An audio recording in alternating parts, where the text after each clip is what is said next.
Baldwin Swamp is sitting in the middle of the city. It's we get overseas visitors that get shocked. They can come here. It's totally surrounded by a town, a city, with this beautiful natural area. I've had people from South Africa shocked that they can come here, walk around for free. It is that beautiful a place. It is that big a surprise to find it sitting in the middle of the city. The amount of wildlife you get here is just amazing, and to get that amount of wildlife, you've got to have all the different foods that they enjoy. You've got to have water that they can drink. Look, you've got certain trees here that provide food for caterpillars and butterflies, which are then eaten by cuckoos and other birds. You've got different grasses that are eaten, the grass seeds eaten by different birds. You've got your rats, your mice that are eaten by raptors. They can nest here. There's thick pockets of vegetation around where the birds can nest, relatively free from predators. And look, to be able to just come here and walk through to enjoy all the birds is just amazing. It is. I don't think people realise just what a jewel in the crown that Baldwin Swamp is, and it can certainly be better, but it's great now. What it provides is just numerous different types of habitat, and being so close to the centre of Bundy, it's also the lungs of Bundy. But just we've got rainforest here, we've got grasslands here, we've got eucalypt forest, dry sclerophyll. It's just a wonderful place, and it's not inconceivable to get 100 different species here in a day if you work fairly hard, which is incredible. Grasslands have an amazingly important role to play, and birds like just walking in here, I heard groups of white-browed scrub wrens, things like finches, obviously they eat the grass seeds, golden-headed cisticklers, tawny grass birds. You also have largely unflighted type birds like crakes and rails that need that cover, and as soon as that cover's gone, those birds are gone. They're gone the minute that habitat's destroyed.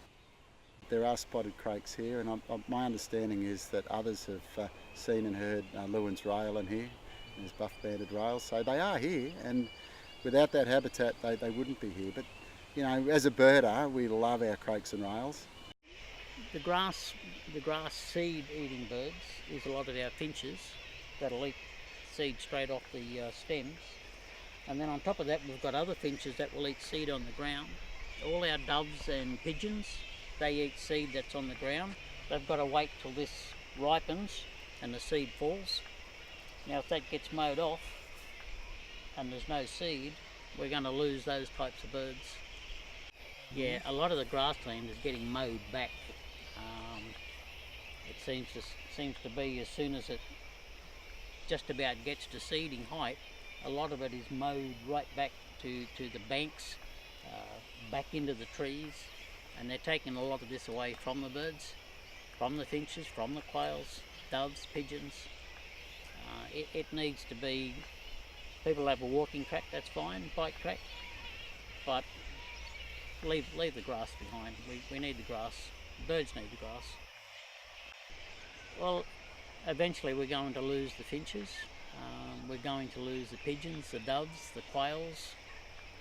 We have other seed eaters here. We're going to lose those.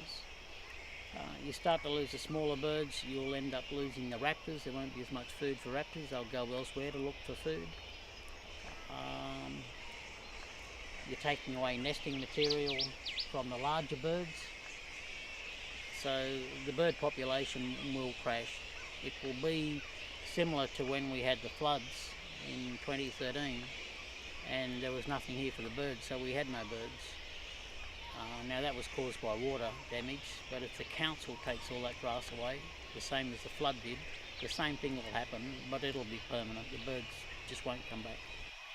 I suppose if I could pull out my utopic hat, I'd love the different people that are maintaining our areas to simply mow a path that's wide enough for people to walk, and then perhaps where there's vehicles, just that maybe 3 metres wide enough for vehicles to get through.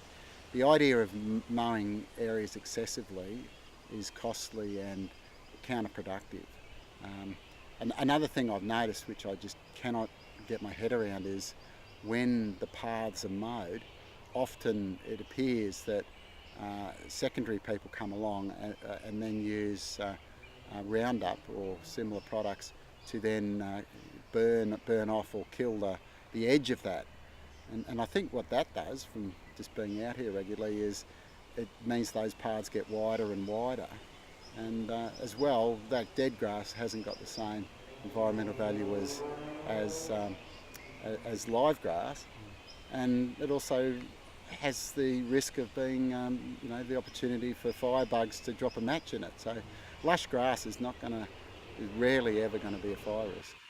Look, I can understand using Roundup or similar around culverts and drains, perhaps even markers like safety markers, signs, that sort of thing. That's clearly just common sense. But everywhere else, leave the long grass. And I'll put my herpetologist hat on, and it's interesting that cane toad's really the awful introduced pest that is the cane toad.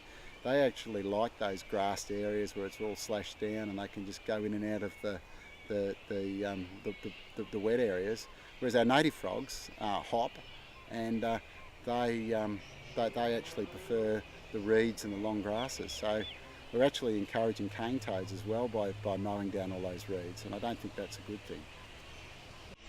Everybody that loves the birds, everybody that loves the reptiles, the insects, all the fauna that's in here, get in touch with your area councillor, get in touch with the mayor.